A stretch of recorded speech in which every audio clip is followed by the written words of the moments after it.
Hello guys, ഇന്നൊരു creamy chicken bun റെസിപ്പിയാണ് കേട്ടോ. ഈ നോമ്പ് കാലത്ത് അധികം എണ്ണയിൽ പൊരിച്ചു കോരിയെടുക്കാത്ത കടികൾ കഴിക്കാൻ താല്പര്യമുള്ളവർക്ക് എന്തായിട്ട് ഉണ്ടാക്കി നോക്കാം.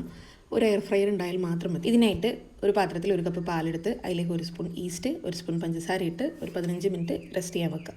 ഇതിലേക്ക് 2 കപ്പ് മൈദ, ആവശ്യത്തിനുള്ള ഉപ്പ്, 1 സ്പൂൺ ഓയിൽ, 1 മുട്ട ഇത്രയും ചേർത്ത് നല്ലപോലെ കുഴച്ച് സോഫ്റ്റ് ആയിട്ടുള്ള ഡോ ആക്കി അതിൻ്റെ പുറത്ത് കുറച്ച് എണ്ണ തടവി ഒരു 1.5 മണിക്കൂർ മാവ് പൊങ്ങി വരാനായിട്ട് മാറ്റി വെക്കാം.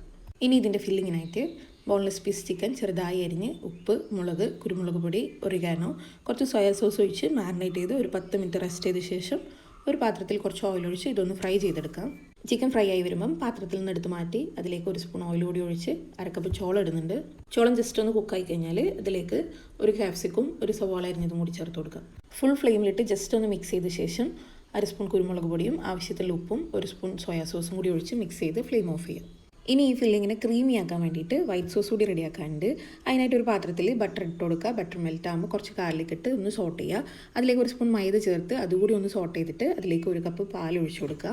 ഇനി ഇത് കട്ട പിടിക്കാതെ നല്ലപോലെ ഇളക്കി മിക്സ് ചെയ്ത് ക്രീമി ആയി വരുമ്പം അതിലേക്ക് ആവശ്യത്തിനുള്ള ഉപ്പും കുറച്ച് ഒറിഗാനും കൂടി ഇട്ട് കൊടുക്കുക. കുറച്ച് ചീസ് കൂടി സ്പ്രെഡ് ചെയ്തിട്ട് അതിലേക്ക് നമ്മൾ നേരത്തെ ഫ്രൈ ചെയ്ത് വെച്ച ചിക്കനും സോട്ട് ചെയ്ത് വെച്ച വെജീസും കൂടി ഇട്ട് മിക്സ് ചെയ്ത് കഴിഞ്ഞാൽ നമ്മുടെ ഫില്ലിങ് റെഡി. നമ്മൾ നേരത്തെ റെഡിയാക്കി വെച്ച ഡോ നല്ലപോലെ പൊങ്ങി വന്നിട്ടുണ്ട്. ഇനി ഇതൊന്നുകൂടി ഒന്ന് കുഴച്ച് സോഫ്റ്റ് ആക്കി എടുത്ത ശേഷം ചെറിയ ചെറിയ ബോൾസ് ആക്കി വെക്കാം.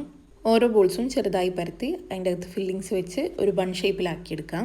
ഇതിനൊരു 10 മിനിറ്റ് റെസ്റ്റ് ചെയ്യാൻ വേണ്ടി വെക്കണം. ഇനി ഇതിനെ നല്ലപോലെ എഗ് വാഷും കൂടി ചെയ്ത് 190 ഡിഗ്രിയിൽ 20 മിനിറ്റ് എയർ ഫ്രയർ ഉപയോഗിച്ച് ബേക്ക് ചെയ്തെടുക്കാം. 20 മിനിറ്റ് ഒരു സൈഡ് ബേക്ക് ചെയ്ത് കഴിഞ്ഞാൽ തിരിച്ചിട്ട് കൊടുത്തിട്ട് ഒരു 5 മിനിറ്റ് കൂടി ബേക്ക് ചെയ്യാം.